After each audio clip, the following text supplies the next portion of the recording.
ba tey maa ngi ci français bi au bac léegi bu fekkente ne yaa ngi def développement boo bëggee comprendre fii da ngay dem nga xool vidéo numéro 1 bi may expliquer introduction fii développement la introduction bi jeex na ñaari façon moo am bu la neexee sa introduction bu jeexee bu la neexee nga sauter 2 lignes soo ko ñëw def sa développement ou bien nga sauter 1 ligne soo ko def sa développement lan mooy différence bi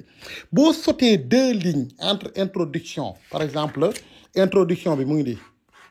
pare na lignes yi ñu ngi nii nga sauter 2 lignes gis nga bu may def bu ma sauter 2 lignes soo ko ñëw def ce qu'on appelle développement su partie bu ma pare ci développement bi consigne bi ñu ma joxoon ci dissertation bi ma joxee sujet dafa am consigne bi 3 parties la benn bi dañ maa demandé de montrer que la littérature est divertissante 2 de montrer que la littérature est engagée 3 de montrer que la littérature est lyrique diggante divertissement su ma ko paree ba def bilan partiel bi balaa may dugg ci engagement damay sauter 1 ligne day fekk yow nga sauter fii 2 lignes entre introduction ak développement ci biir développement bi chaque partie boo ko paree balaa ngay def beneen bi da ngay sauter une ligne sauter autant de lignes possible pour seen kii cohérent léegi nag bu fekkee introduction ak développement élève bi yow depuis élémentaire da ngaa tàmm sauter 1 ligne sa biir développement bul sauter benn ligne na leer nag léegi maintenant sa développement par exemple li ngay njëkk a bind boo defee nii marge ligne bi nga xam ne moo nekk marge bi nii bu nekkee nga ma war a def sama développement pare naa introduction développement li may njëkk a bind fii lay sës ci ligne marge bi par exemple sujet bi bu ngi nii sujet 2 bi la woon le but de la littérature est de faire oublier les soucis de la vie consigne na à l'aide d'exemples littéraires vous justifierez d'abord que la littérature peut être divertissante su ma ñëwee dama ñëw bind ci sama développement li may njëkk a bind lii nii moo tudd idée principale mooy nuyoo kër boo ciy dugg da ngay nuyoo salaamaaleykum bi moo nekk idée principale da ngay ñëw nga bind la littérature est avant tout un art virgule l'une de ses principales fonctions est le divertissement pour nga tontu divertissement boobu ñu la sant ci consigne bi fii léegi nag yow nga ñëw wane aussi divertissement léegi boo bindee yii nga bind tu as vu sa principale fonction est le divertissement bind nga phrase bii moo tudd idée principale léegi nag damaa war a argumenter bu fekk feuille bac amul karo ay ligne kese la feuille bac ay ligne kese la léegi nag damay bàyyi lu tolloog ñetti karo wala ñaar comme distance bu toll nii sama première phrase li may njëkk a bind fii mooy wan prof bi ne diggante bii may bàyyi moom lañ tuddee alinéa dafa bokk ci dissertation de dafa obligatoire aussi bu la léegi nag fii ngay ñëw pour njëkk a def sa argument numéro 1 sa argument numéro 1 boo ko bëggee wan prof bi nga wan ko ne maa ngi commencer argumenter bu la neexee nga commencer ko par d'abord connecteur la su la neexee nga commencer ko par tout d'abord bu la neexee nga commencer ko par premièrement virgule bu la neexee nga commencer ko de prime abord virgule nga commencer argumenter point mooy première phrase argument bi mënul nekk benn phrase continuelle di leeral ci divertissement la comme littérature le sujet bi wax du roman bu doon roman la commencement ba fin amoo droit tudd beneen genre littéraire te littérature bul fàtte na domaine la roman mooy genre poésie mooy genre fable mooy genre discours mooy genre théâtre mooy genre la littérature c'est un domaine moom moo leen ëmb mooy seen baay ñoom ñëpp moo tax la littérature on peut remplacer par l'art on peut remplacer par ce domaine léegi nag boo ne d'abord nga def say argument yi ngay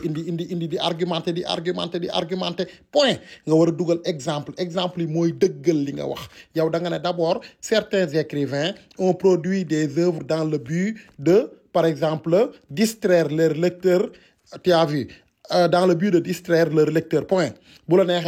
Certains livres ont été produits, par exemple,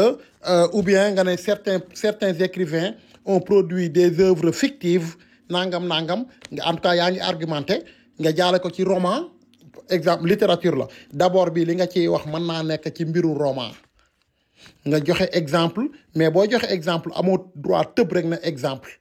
exemple mu ngi commencer en exemple wala mu commencer par exemple wala mu commencer en guise d'exemple wala mu commencer en guise d'illustration wala mu commencer par pour s'en convaincre virgule on peut faire appel à léegi exemple bi nga jël bu fekkee titre la xam nga ci divertissement lañ nekk bu la neexee divertissement mën ngaa jël le tour du monde en 80 jours mais da ngay souligner toujours titre roman boo mën di jël mais auteur bi ko bind turam kenn du ko souligner ba pare boo jëlee exemple bi titre d'un roman foog nga wax ne exemple on peut citer le roman le roman d'aventure Le Tour du monde en 80 jours de Jules Verne, visant uniquement à divertir son lecteur à travers des histoires fantastiques extraordinaires. Donc, mais bon, en exemple, on peut citer Louis Aragon qui disait l'art du roman est de savoir mentir. Beaucoup dougalé ci guémé ba tejj ko bu la nexé do léral, bu la nexé nga léral. Mais bu féké titre nga jël dang koy léral. On ne peut pas dire en exemple, on peut citer le Père Goriot de Balzac point. Baxut.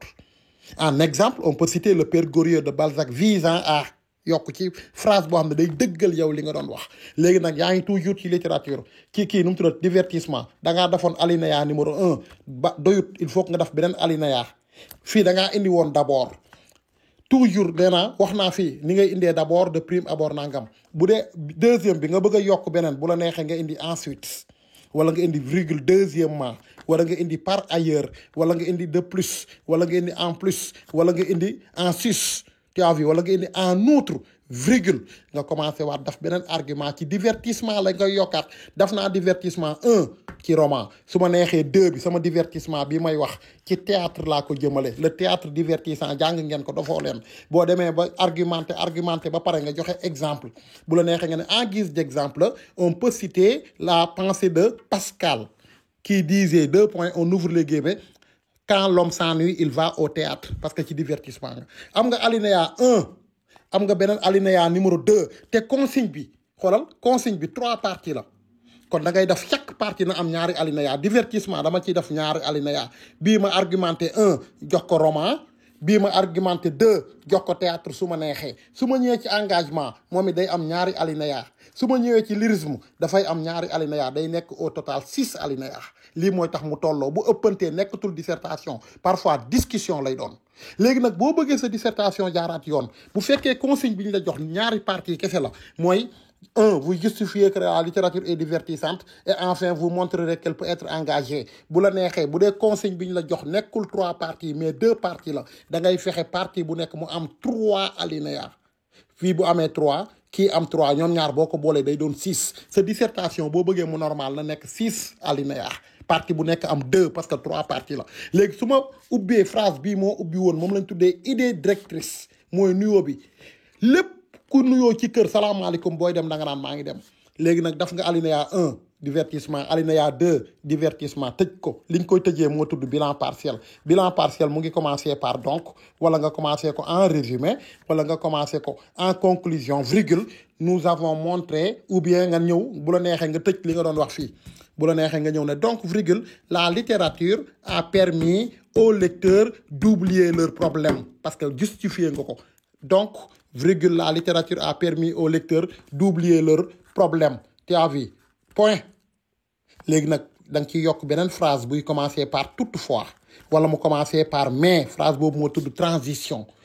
expression yi nga le connecteur logique d'opposition yi nga jëloon pour def problématique même yooyu ngay jëlaat benn pour nga mën a def phrase de transition bi phrase de transition boo koy def fokk nga dellu ca consigne ba consigne bi mu ngi nii nee na bu ma jógee ci divertissement naa dem ci engagement léegi def naa bilan partiel damay def benn transition buy commencer toutefois wala mu commencer mais virgule la création littéraire peut être un art au service de la société au service de l'humanité wala au service des hommes parce que fii dañ maa wax su ma jógee ci divertissement naa dem ci engagement ma reformuler ko phrase de transition bi bokkul nag ak deuxième partie bi ba tey ñu war a dugg léegi ci engagement ni nga indilee woon divertissement phrase bii ko doon annoncé